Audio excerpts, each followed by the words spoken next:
പ്രശ്നമാണ് സംസ്ഥാന സർക്കാരുകളും ഗവർണർമാരും തമ്മിലുള്ള തർക്കം. കേരളത്തിലും തമിഴ്നാട്ടിലുമൊക്കെ നമ്മളിത് സ്ഥിരമായി കാണുന്നതാണ്.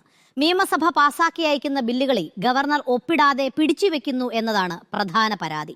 ഈ വിഷയത്തിൽ അടുത്തിടെ വലിയൊരു സംഭവ വികാസമുണ്ടായി. തമിഴ്നാട് സർക്കാർ ഗവർണർക്കെതിരെ സുപ്രീം കോടതിയിൽ പോയി.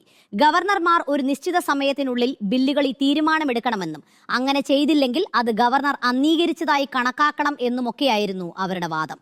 അന്ന് സുപ്രീം കോടതിയിലെ 2 ജഡ്ജിമാർ ജസ്റ്റിസ് ആർ മഹാദേവനും ജസ്റ്റിസ് പർത്തിവാലയും അടങ്ങുന്ന ബെഞ്ച് അത് ശരിവെക്കുന്ന തരത്തിൽ ഒരു വിധി പറഞ്ഞു. BJP ഇതര സർക്കാരുകൾ ഭരിക്കുന്ന സംസ്ഥാനങ്ങൾക്ക് ഇത് വലിയൊരു ആശ്വാസമായിരുന്നു. പക്ഷേ ആ വിധിയിൽ ഭരണഘടനാപരമായി ഒരു വലിയ പിശകുണ്ടായിരുന്നു. നമ്മുടെ ഭരണഘടനയിൽ ഒരിടത്തും ഗവർണറോ രാഷ്ട്രപതിയോ ഇത്ര ദിവസത്തിനുള്ളിൽ ബില്ലിൽ ഒപ്പിടണം എന്ന് കൃത്യമായി പറഞ്ഞിട്ടില്ല. ഭരണഘടനയിൽ പറയാത്ത ഒരു കാര്യം കോടതി വിധിയിലൂടെ എഴുതി ചേർക്കാൻ ശ്രമിക്കുന്നത് പാർലമെന്റിന്റെ അധികാരം കവർന്നെടുക്കുന്നതിന് തുല്യമല്ലേ? ഇവിടെയാണ് നമ്മുടെ രാഷ്ട്രപതി ശ്രീമതി ദ്രൗപദി മുർമുവിന്റെ ഇടപെടൽ ചരിത്രമാകുന്നത്. ഈ വിഷയത്തിൽ വ്യക്തത വരുത്താനായി രാഷ്ട്രപതി സുപ്രീം കോടതിയോട് ഒരു ഉപദേശം തേടി. ഭരണഘടന അനുസരിച്ച് ഗവർണറുടെയും രാഷ്ട്രപതിയുടെയും അധികാരങ്ങൾ എന്താണെന്ന് കൃത്യമായി പരിശോധിക്കാൻ ഇത് കോടതിയെ നിർബന്ധിതരാക്കി. അതോടെ സുപ്രീം കോടതിക്ക് തങ്ങളുടെ പഴയ തെറ്റ് ബോധ്യപ്പെട്ടു. ഇപ്പോൾ ഭരണഘടനാ ബെഞ്ച് പുതിയൊരു വിധി പുറപ്പെടുവിച്ചിരിക്കുകയാണ്. അതിന്റെ കാതലായ ഭാഗങ്ങൾ നമുക്ക് ലളിതമായി നോക്കാം. ഒന്നാമതായി, സമയപരിധി നിശ്ചയിക്കാൻ കോടതിക്ക് അധികാരമില്ല. ഭരണഘടനയിൽ ഗവർണർക്ക് ബില്ലുകളിൽ തീരുമാനമെടുക്കാൻ പ്രത്യേക സമയപരിധി നിശ്ചയിച്ചിട്ടില്ലാത്തതുകൊണ്ട് കോടതിക്ക് സ്വന്തമായി അങ്ങനെ ഒരു സമയം നിശ്ചയിക്കാൻ കഴിയില്ല.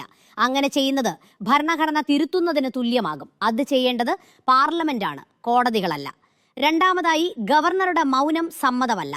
ഗവർണർ ഒരു ബില്ലിൽ തീരുമാനമെടുക്കാതെ ഇരുന്നാൽ അത് സമ്മതിച്ചതായി കണക്കാക്കാമെന്ന വാദം കോടതി തള്ളി. തമിഴ്നാട് സർക്കാർ ഇങ്ങനെ കണക്കാക്കി പാസാക്കിയ ഉത്തരവുകൾ ഇതോടെ അസാധുവാകും. മൂന്നാമതായി, ഗവർണറുടെ വിവേചനാധികാരം ഈ വിധി എടുത്തു പറയുന്നു.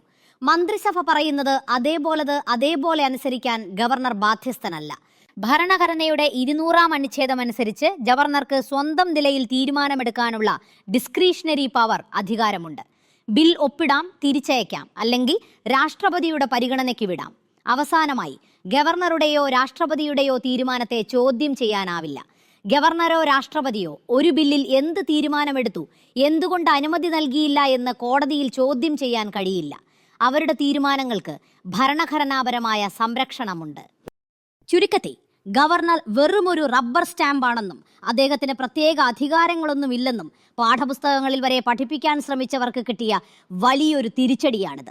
കേരളത്തിലെയും തമിഴ്നാട്ടിലെയും സർക്കാരുകൾ ഗവർണർക്കെതിരെ നടത്തിയ നിയമ പോരാട്ടങ്ങൾ ഇതോടെ പരാജയപ്പെട്ടിരിക്കുകയാണ്. ഗവർണർക്ക് ബില്ലുകൾ അനന്തമായി പിടിച്ചുവെക്കാമോ എന്ന് ചോദിച്ചാൽ കോടതിക്ക് ഗവർണറോട് തീരുമാനമെടുക്കൂ എന്ന് അഭ്യർത്ഥിക്കാമെന്നല്ലാതെ ഇന്ന ദിവസത്തിനകം ചെയ്യണമെന്ന് ഉത്തരവിടാൻ കഴിയില്ല എന്ന കാര്യം വ്യക്തമായിരിക്കുന്നു. ഭരണഘടനയാണ് ഇവിടെ താരം. അത് തിരുത്താനും മാറ്റം വരുത്താനും പാർലമെന്റിനെ അധികാരമുള്ളൂ, കോടതികൾക്കല്ല എന്ന വലിയ സത്യം രാഷ്ട്രപതി മുർമുവിന്റെ ഇടപെടലിലൂടെ സുപ്രീം കോടതി ഒരിക്കൽ കൂടി ഉറക്കെ പ്രഖ്യാപിച്ചിരിക്കുകയാണ്. ഭരണഘടനയുടെ അന്തസ്സത്ത മനസ്സിലാക്കാതെ രാഷ്ട്രീയ ലാഭത്തിനു വേണ്ടി നിയമത്തെ വ്യാഖ്യാനിക്കാൻ ശ്രമിച്ചാൽ അത് തിരിച്ചടിക്കും എന്ന വലിയ പാഠമാണ് ഈ വിധി നമുക്ക് നൽകുന്നത്. നമ്മുടെ ജനാധിപത്യത്തിന്റെ ഭംഗിയും ഈ തിരുത്തലുകളിൽ തന്നെയാണല്ലോ. സുപ്രീം കോടതിയുടെ ഈ വിധി പുതിയതും സങ്കീർണവുമായ മറ്റൊരു പ്രശ്നം സൃഷ്ടിക്കുന്നുണ്ട്. ഗവർണറുടെ പ്രവർത്തനങ്ങൾക്ക് സമയപരിധി നിശ്ചയിക്കാൻ വിസമ്മതിച്ച കോടതി അദ്ദേഹത്തിന്റെ അനിശ്ചിതമായ നിഷ്ക്രിയത്വം അനുവദനീയമല്ലെന്നും അനുമതി തടയുന്നത് ബിൽ തിരിച്ചയച്ചുകൊണ്ടാകണമെന്നും വ്യക്തമാക്കുന്നുണ്ട്. അതായത് അനന്തമായി ഒരു ബില്ലിൽ ആടായിരിക്കാൻ കഴിയില്ല എന്നർത്ഥം. ഈ വിധി ഗവർണർ പദവിയെ ഒരു നിഷ്പക്ഷ ഭരണഘടനാ കാവൽക്കാരനായി ഉയർത്തുമോ അതോ കേന്ദ്ര സംസ്ഥാന ബന്ധങ്ങളിലെ പുതിയൊരു സംഘർഷ മേഖലയായി അതിനെ മാറ്റുമോ? വരുംകാല രാഷ്ട്രീയ സംഭവ വികാസങ്ങൾ അതിന് ഉത്തരം നൽകും.